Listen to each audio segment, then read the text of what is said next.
All right, let's get going. Today's training is about how to make money in a very difficult market. It's the way to get the best hedge against inflation. And as the title says, find a safe haven in a stormy market. Always got to remind you of our disclosures and disclaimers. We are not advisors. We're not giving advice. We are providing proven superior research for making more informed investment decisions, but it is by no means advice. And I want to hear from you guys. I want to hear from you in the chat. What city are you from? And don't forget, give me the stock tickers you want me to analyze here at the end. We're going to take a vote or a log account of all of the most requested stocks. And at the end, I'm going to do an analysis for you so you can see exactly what our research says about the stocks you want to know. And then let us know what kind of investor you are. Type it in here. We want to get to know you guys. Put it in here and give yourself the best chance to be one of the tickers, to get one of your tickers on the list that we get to analyze here at the end of the training. So here's our agenda. It's the critical importance of income today. Whenever inflation is high, $1 today is worth more than $1 tomorrow. Even more so, time value of money matters. So it's important to understand that cash is king and money in your pocket is better than money in the future. We're going to talk about 3 high income stocks that you want to avoid, because stocks that pay out a lot are not necessarily good stocks all the time. And then we've got the special bonus here at the end where we're going to analyze 5 of the most requested stocks using our superior data and research. You guys know me. I'm the founder. I've been doing this for over 25 years. Our data, our research has been proven superior by the Journal of Financial Economics, Ernst & Young. You know it. No other research firm can match that claim. None. We are the first and best AI to analyze financial statements. And what better proof do you need than we've been ranked for #1 for 37 months in a row on SumZero, which is a buy-side only platform. Our mission, pure and simple. Improve the integrity of the capital markets. I believe that a rising tide lifts all ships. So if we can help investors allocate capital more intelligently, then the market gets better, our society gets better, we'll all become wealthier. And new constructs should be, compensated commensurately, right? If we're creating more wealth based on let's say it's $100 trillion capital markets, and we improve that $100 trillion capital markets, the return on that capital, we improve that by 1%. We're adding $1 trillion of value.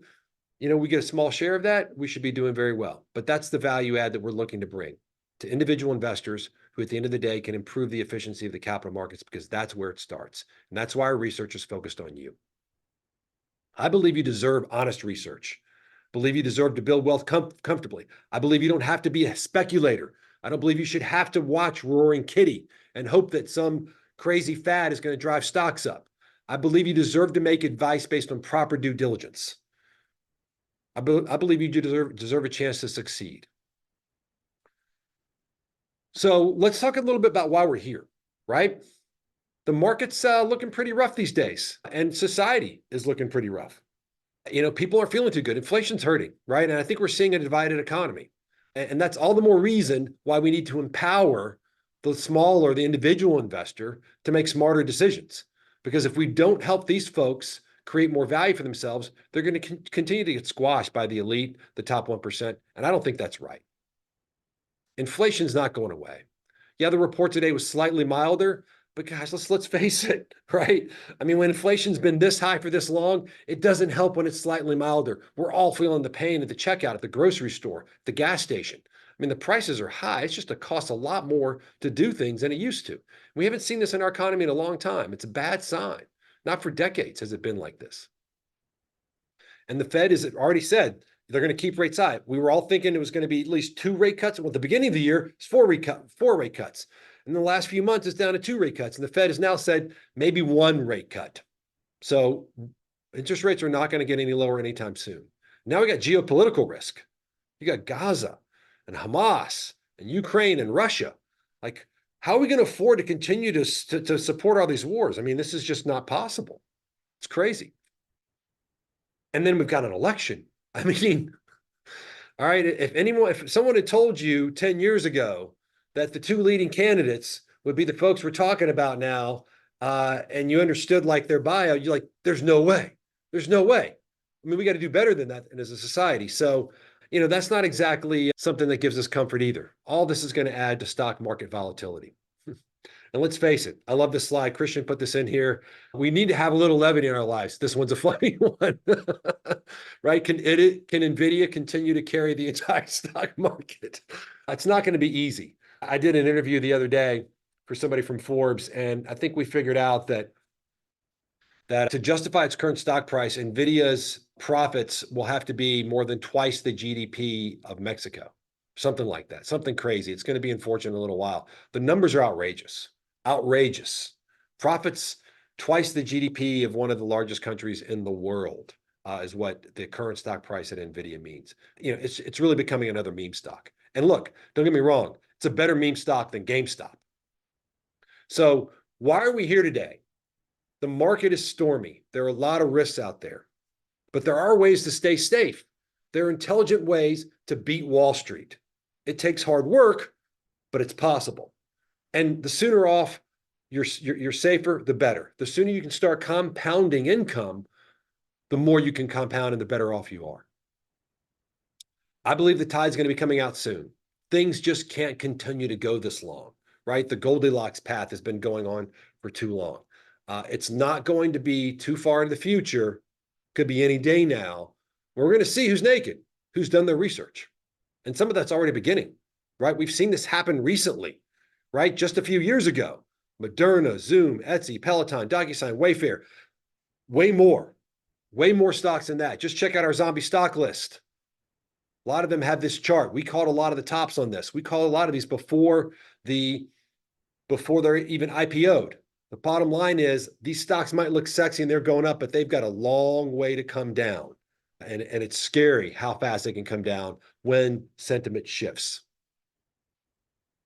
So the message today, we're not here to be popular.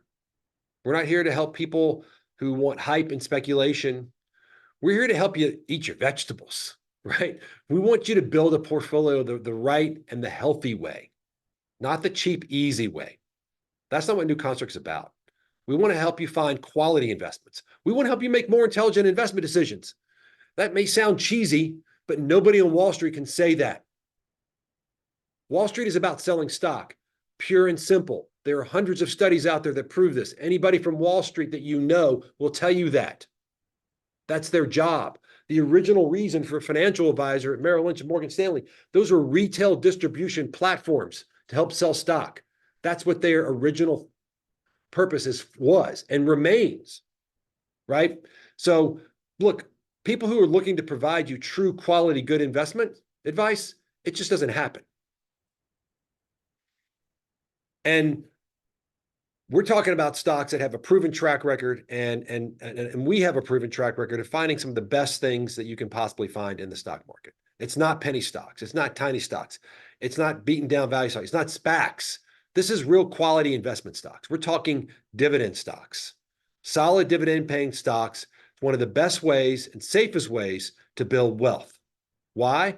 Because they've got less risk and a higher return than non-dividend stocks. Why are the returns higher? Because you're getting paid cash today.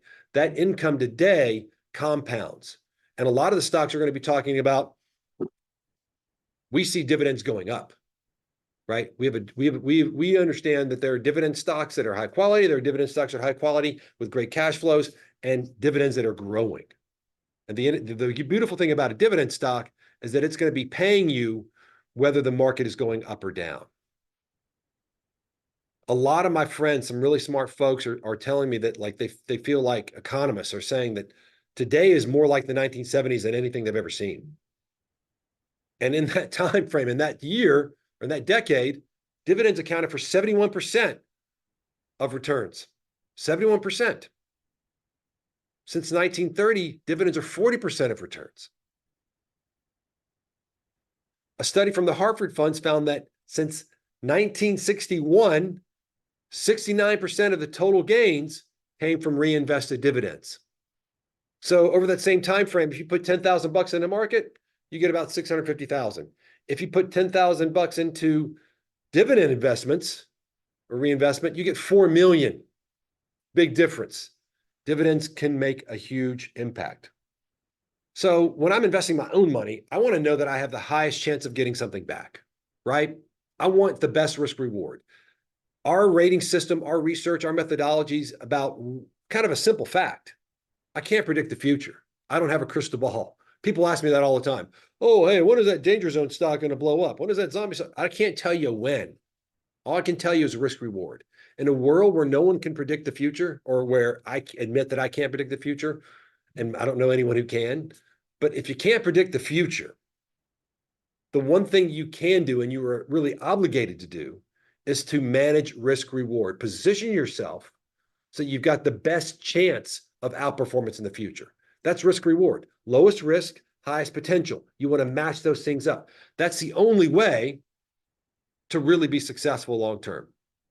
If you can't predict the future, position yourself with the best risk reward. And the beautiful thing about dividend paying stocks is that they're paying you today and you're guaranteed cash on a regular basis. Stocks without dividends, they require more speculation. It's all based on future returns. It's just inherently more risky. So you're hoping, praying that, hey, like that stock outperforms. Ideally, you want both. And that's really what we're talking about here. You can have your cake and eat it too. You can have dividend paying stocks that are good, attractive investments. You shouldn't be praying. You shouldn't have to hope. You should be able to trust that you've done your diligence. That's what the new construct is all about. Giving people the ability to do the diligence that they know they need to do. And it's not sexy. It's not crypto. It's not speculation. It's not penny stocks. It's real work, right? And it's hard to do. And very few people do it because most people don't want to work hard. But if you know where to look, you can find some of the best and most successful stocks out there. And this is not new information. It's not a new thing, right? The best of all time say the same thing. The problem is that this stuff is easier said than done. We're talking about Warren Buffett, one of the greatest of all time. John Rockefeller, one of the most wealthy people of all time. Even Mr. Wonderful. Not a big fan of Shark Tank, but look, that doesn't mean he's not smart about how to invest, right? Dividends make a difference. So obvious, right? The hard part, where do you get started? How do we find good dividend stocks? Because not all dividends are created equally. Don't fall for the high yield trap. There are a lot of stocks that look great, but if you don't have the cash flow to pay the dividend, you're in trouble. And don't give me, don't forget, at New Construct, you're measuring cash flow better than anyone else, period, right? So we can help you understand whether or not that company's actually got the cash flow.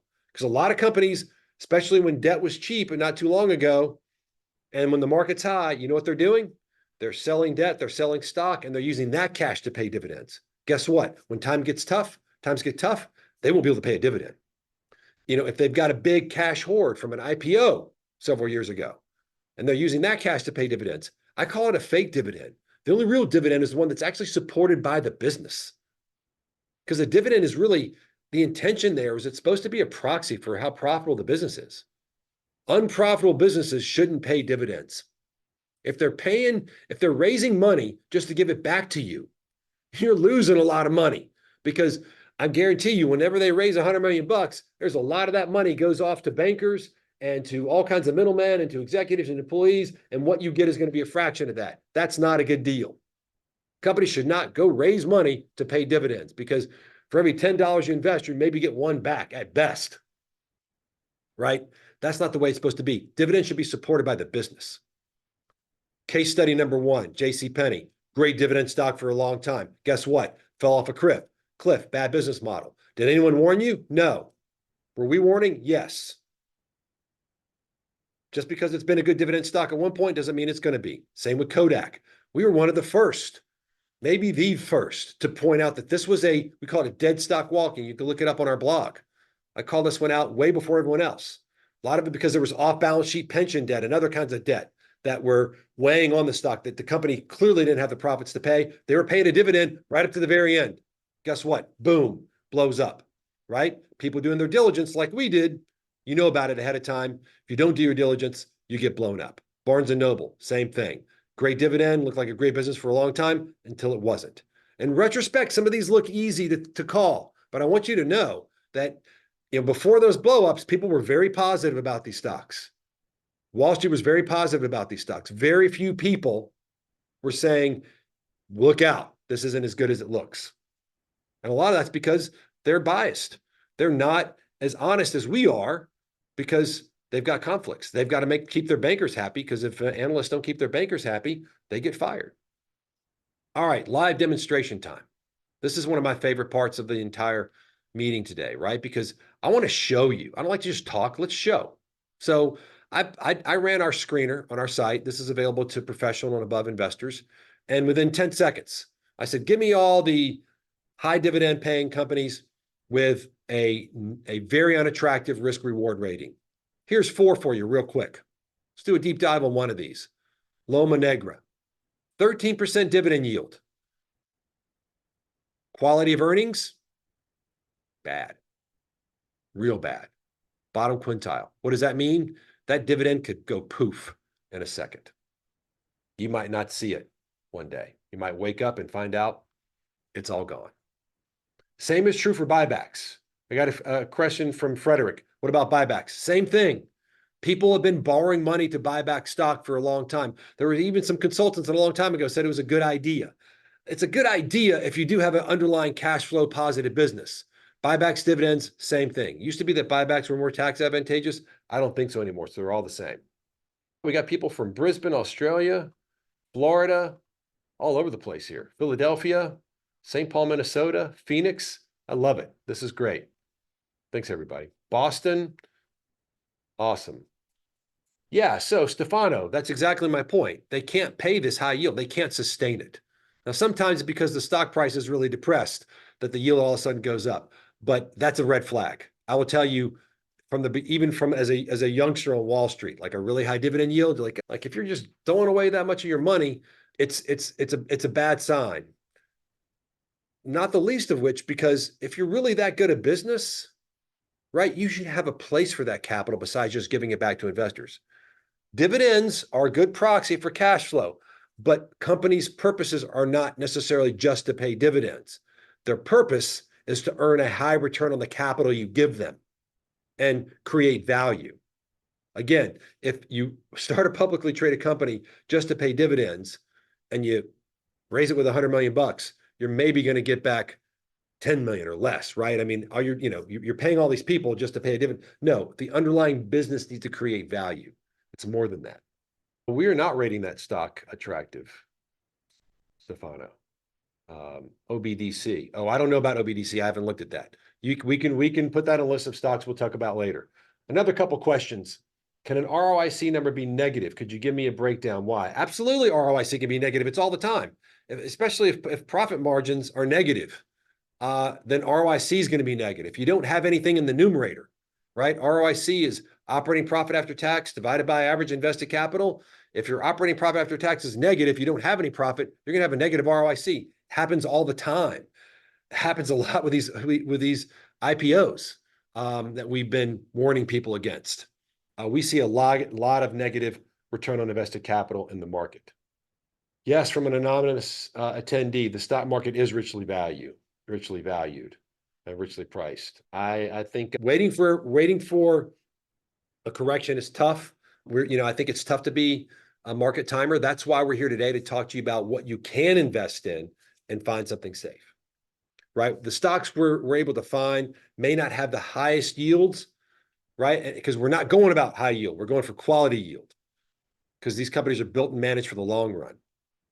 We want our capital in companies that have abundant cash flows and increasing dividends, rising cash flows.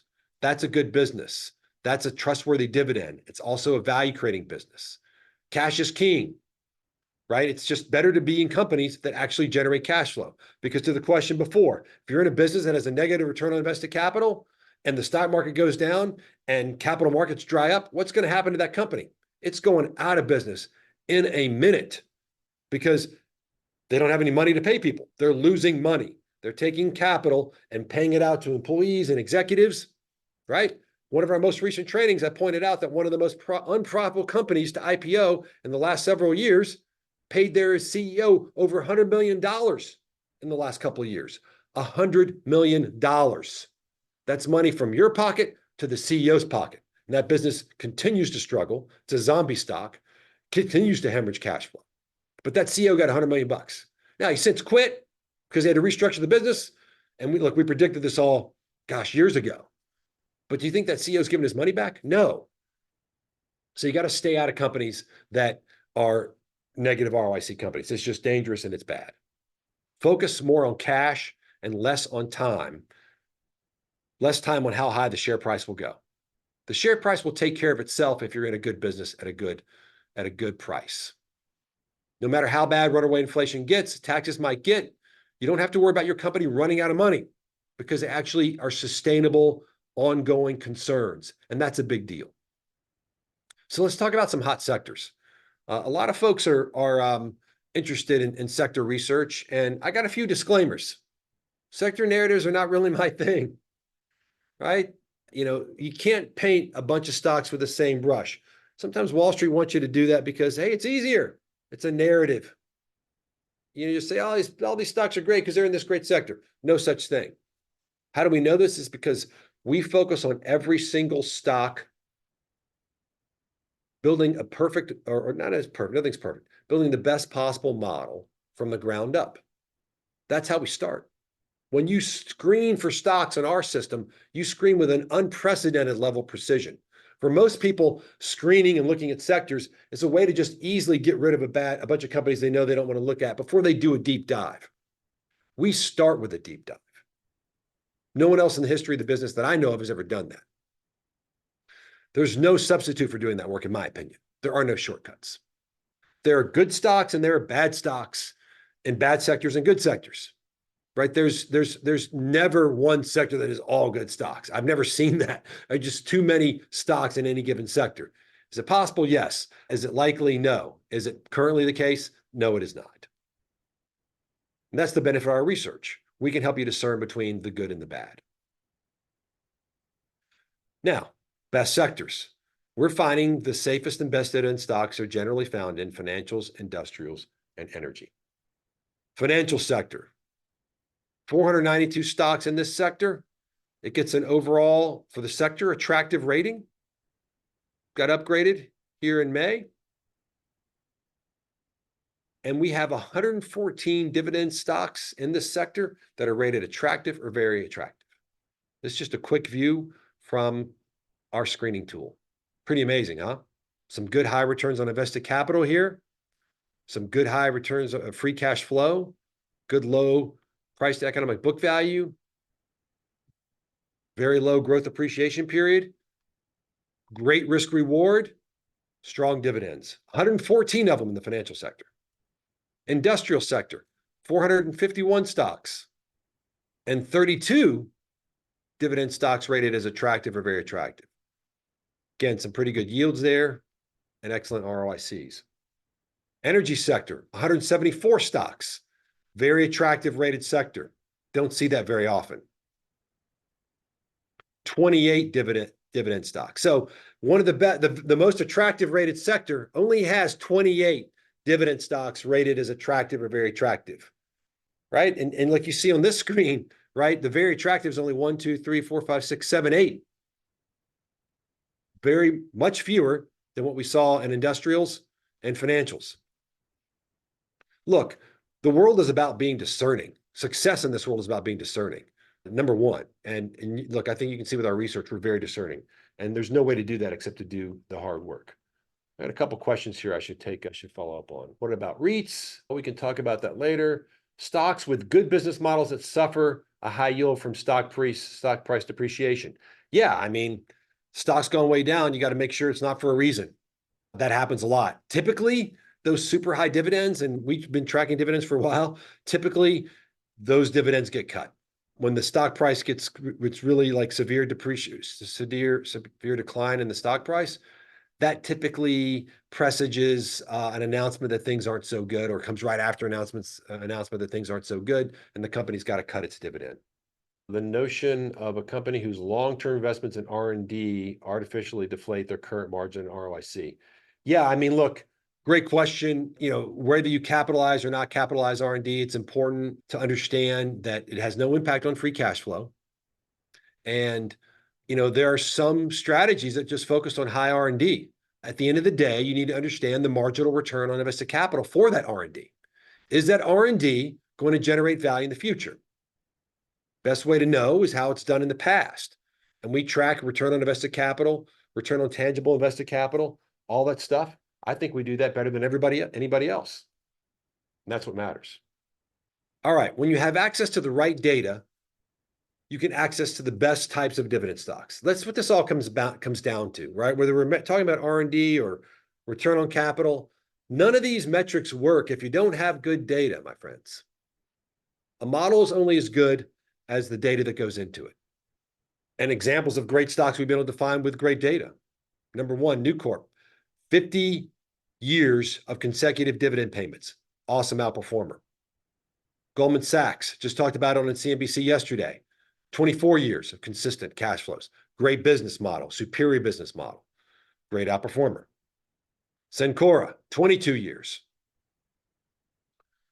So the question then, how do I do this now? Right, David, all this great stuff about the past, or the greats love dividend paying stocks, all this stuff. What do we do today? How do you find companies that pay a reliable dividend? It's not easy. It's very difficult to determine. And you guys know, and anybody's been to any of our other trainings, we went out and said, hey, let's try Google. And Kyle, what's Google's search or equivalent of ChatGPT? Gemini, right? Try Gemini or ChatGPT. We've done this before. I'm not going to waste your time doing it again today. The bottom line is they're not going to tell you the truth. And anybody wonder why ChatGPT doesn't always work? Anyone have any ideas on that? It goes back to the old adage, garbage in, garbage out. AI, large language models, are like any other model. They're only as good as the input. So if you were to guess, what percentage of the internet is reliable, good data? All right, how many of you would vote that more than 50% of the internet is reliable? Anybody? What kind of votes am I getting here? No.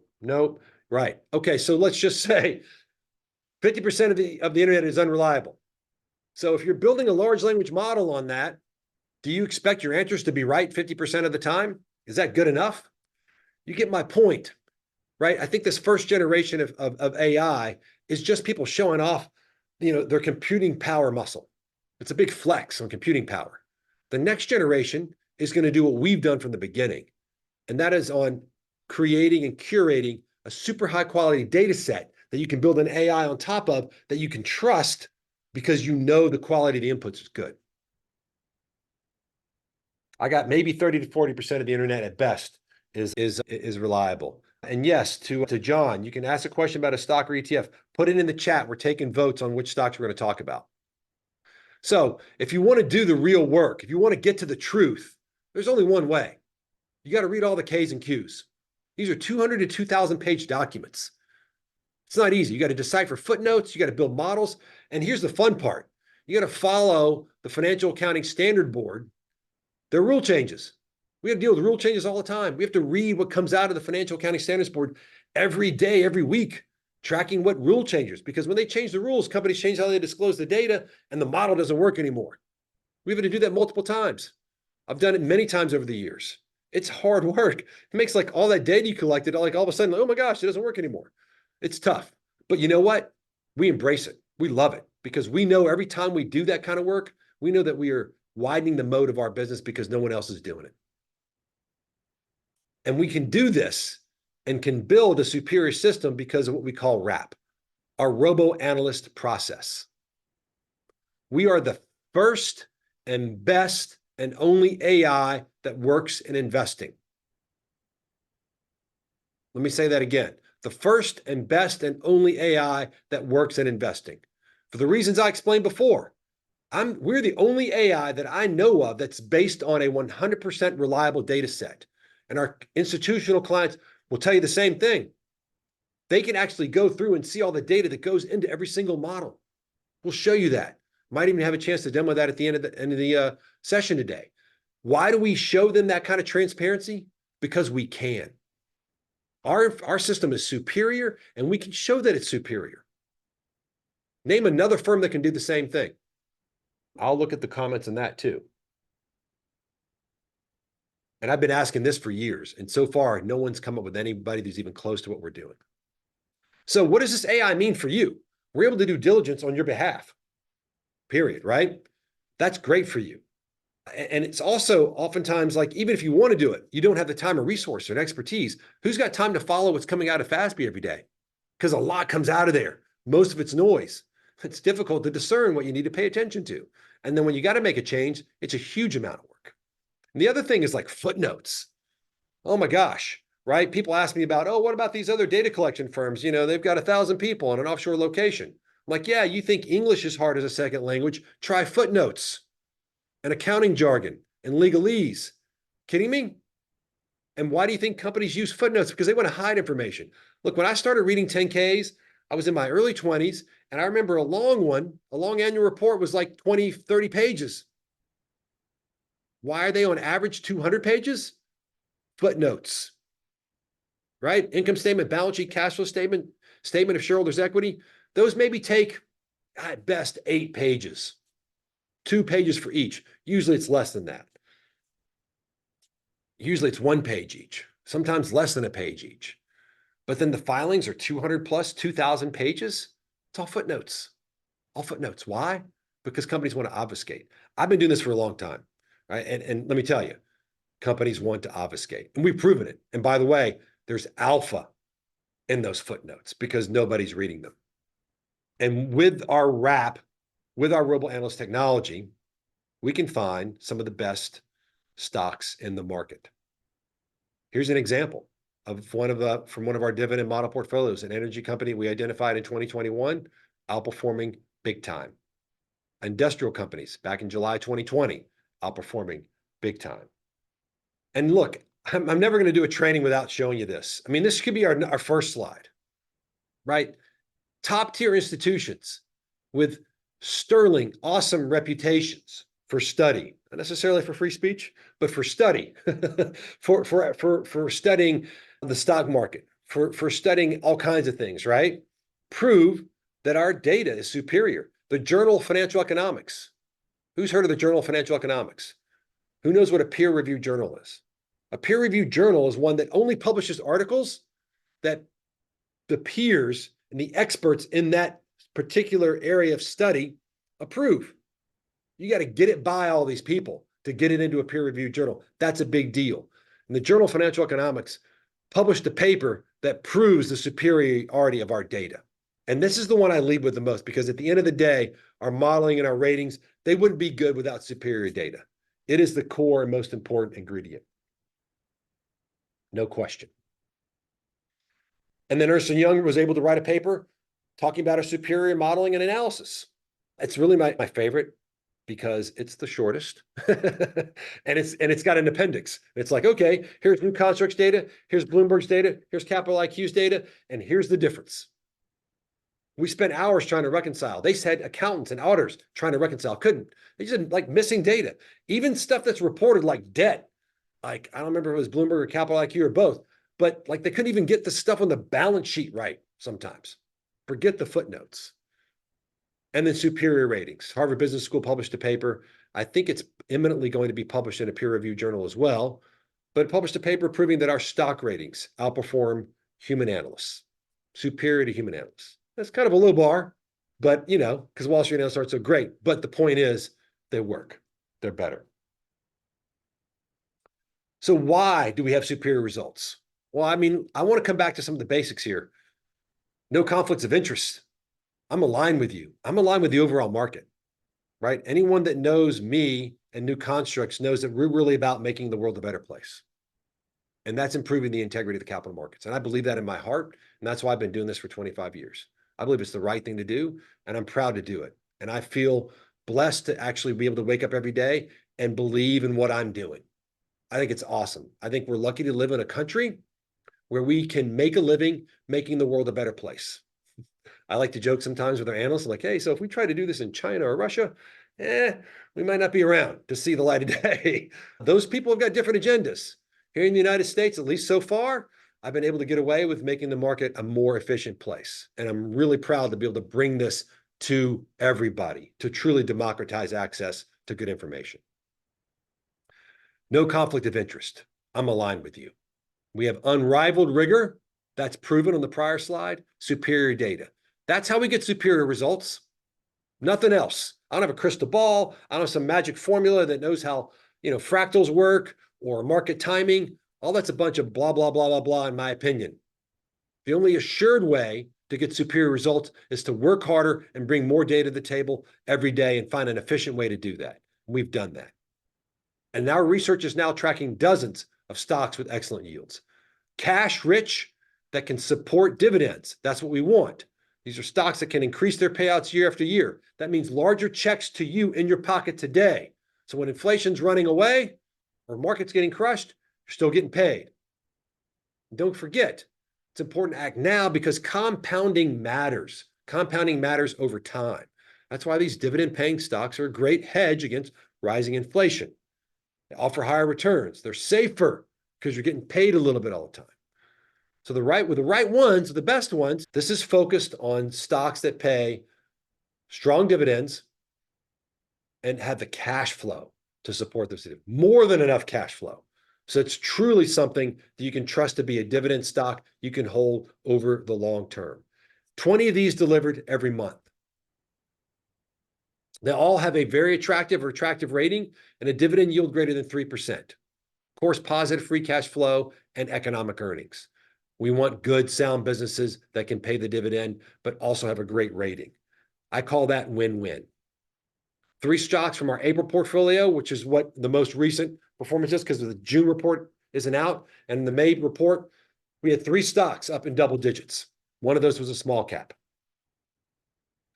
And I got another dividend model portfolio for you as well, the dividend growth stocks. So this is the best of the best among stocks growing their dividends.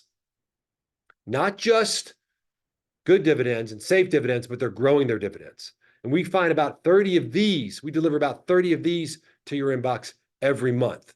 That's a total of 50 high-quality dividend stocks. Again, these have to have a very attractive or attractive rating, positive economic earnings and free cash flow. See the theme there, right? 5-year cumulative free cash flow greater than their 5-year cumulative dividends. Increasing their dividends for 5 years in a row. And a current dividend yield of at least 1%, right? Again, not a sexy number, because guess what? Sexy isn't always good, right? We're here to eat our vegetables, not just chase the fancy thing coming across our screen, right? I'm not Roaring Kitty. I'm not here to bamboozle you with some great story, right? I love the ethos of Roaring Kitty, and that, hey, I'm trying to help everybody else. I'm trying to democratize the market. Great idea. I'm doing it for real with superior information. 3 stocks from that portfolio, 20, 15%, and almost 8% in the last month. So you're seeing, these are stocks that pay you and that can have some great returns. So what's the difference in our research? What's the difference? If you haven't heard me yet, I'm going to say it again. Our cutting edge technology gives you more reliable fundamental analysis, hidden value that the market misses. Nobody else has the footnotes. That means no one else can tell you how much risk is in that stock. No one else can tell you how much reward is in that stock. All this leads to better risk reward and more potential for you to outperform. Not surprisingly, some of the best investors and hedge funds in the world trust our research. They use it. And I'll be honest, the more I meet with institutional investors, the reaction is, I can't not use this, David. I can't look my clients in the eye, especially the more they know about new constructs, and say, I'm not using new constructs. I've had actually certain advisors who I've been referred to by their clients. And you know what they say to me? I'm signing up. I can't not use new constructs if my client knows about new constructs. Otherwise, I'm not fulfilling my fiduciary duties. Think about that. If you know that there's something better out there and you don't use it, You're effectively knowingly using lower quality information. You're taking on risk you don't have to take on. That's why the top investors in the world use our stuff. That's why people who care about due diligence use our stuff. And don't forget, Harvard Business School, the Journal of Financial Economics, Kelley School of Business, Ernst & Young, MIT Sloan. Can we ask for stronger validation? Again, I've been checking over here. I don't think anyone has mentioned another firm that can match the validation that we have. That's a big deal. Doesn't hurt either that we've been ranked number one by SumZero for 37 months straight in like a ton of categories. Number one all time, number one short, number one value, North America, large cap, number two in a bunch of these. I mean, what else do you want me to say here? It's impressive, right? Diligence matters. Hard work is undefeated. We got a few minutes left here. There's Kyle. Good to see you, Kyle. And I'll take some more questions here, and then we're going to look up a few stocks. One thing I figured I would check in on here is this article. Remember I told you no one else can do what we can do, and people talk about, is AI going to change your business? There's actually firms out there that specialize in analyzing how well AIs are analyzing SEC filings. This firm is, and I know the CEO is a great guy, Patronus AI. I've spoken on because I'm a huge fan of what he does. I love people that are going to be out there like, hey, you want to know how good your AI is? I'll check it for you. And what they found is basically the type of performance rate is absolutely unacceptable. People aren't even close to doing what we're doing. All right, I'll stop there. Kyle, which is one of the top selected tickers that people have suggested or requested? So we had two repeats, NVIDIA and Walmart. So NVIDIA, this is a classic example of good company, bad stock. Yeah, I kind of know what to say here. We haven't already said and been published in saying no dividend yield, but they do make a lot of money. The problem is that this valuation implies, what did we say about this, Kyle? It's something like, I think when it was at $484, when last time we wrote a report on it, they had to have revenue that was equal to or greater than the GDP of Mexico. Yep. And so I think the stock's more than doubled since then on a price adjusted basis. Oh yeah, I guess it did a big split. Was it a 10 to 1 split? I think it was. I think so. Yeah. So yeah, it was at $48 before. Now it's at 120. So it's more than doubled.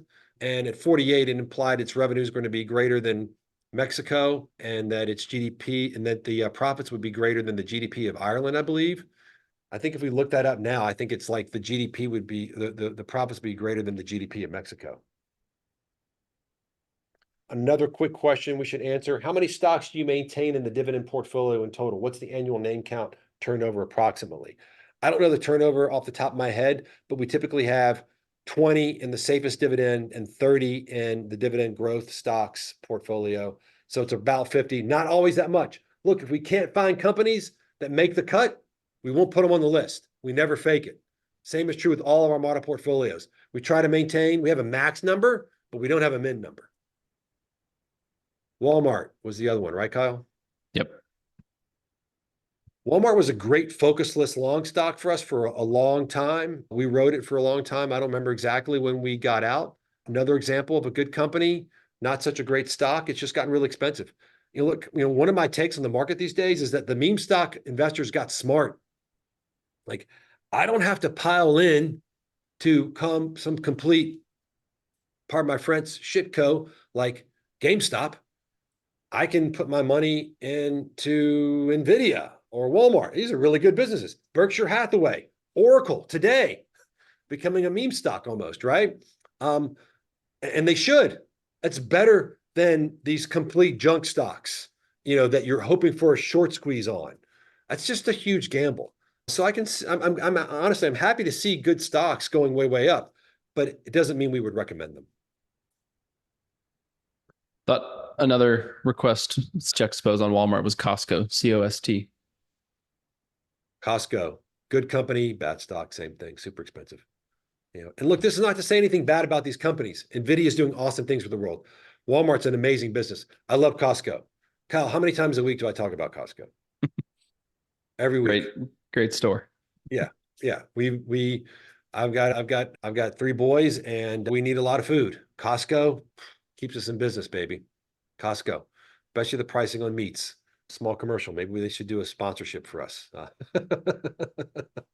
Wouldn't do that because we don't take any money from any of the people we talk about or anything like that. So that's just a joke. We don't want a sponsorship. But yeah, love the business. I don't, great business, does great things for our family, to be honest with you. We love it. We love so many, like even the seasonings, like they don't have any MSG or preservatives. Like it's just high quality stuff. But again, it's an expensive stock. All right, we got to do 3 more here, Kyle. What we got?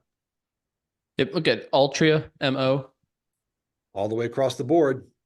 I joke with my kids all the time when we're talking about like eating good food and not good food. I'm like, listen, guys, the best businesses are the ones that sell addictive products. And so, that's true about tobacco, and the distribution that Altria has is really impressive. So whatever they're putting into that distribution system, they're going to be able to sell a lot of it. And so you've got really high return on capital, great cash flow, and, stock price that implies profits will permanently decline by 40%. Now, is there risk that at some point in the future, people would just get so upset about these kinds of stocks, they just put them out of business? It's possible. So maybe that's what's baked in here. Next. Do 2 more. Get ticker BN. Brookfield Corp. I'm not so sure about what these guys do, but it doesn't look good. Very unattractive. This is a bad score. I would avoid this. Who else we And got? last one, we can do Alibaba BABA. Yeah, I thought I saw a bunch of that in the chat too. But I'll be very attractive. Suspended rating. Announced plans to IPO 6 businesses separately. So we don't really know what this business is going to look like until they do this. It's sort of a tough situation. So we're going to suspend our rating because the financials upon which our ratings are based today, which have been published, are not necessarily as reflective of the future financials. And we know that. And that's effectively the spirit behind our suspended ratings in general, is that the financials that are coming in the future, we know to potentially be quite different than what the financials are today. And so we got to suspend the rating because the business today, we know it's going to change. The financials we have today aren't necessarily reflective of the business. All right. I think we've answered all the questions. We did 5 stocks and we're right at an hour. Okay. Thanks, everybody. Good to be with you today. Thanks, Kyle. See you guys.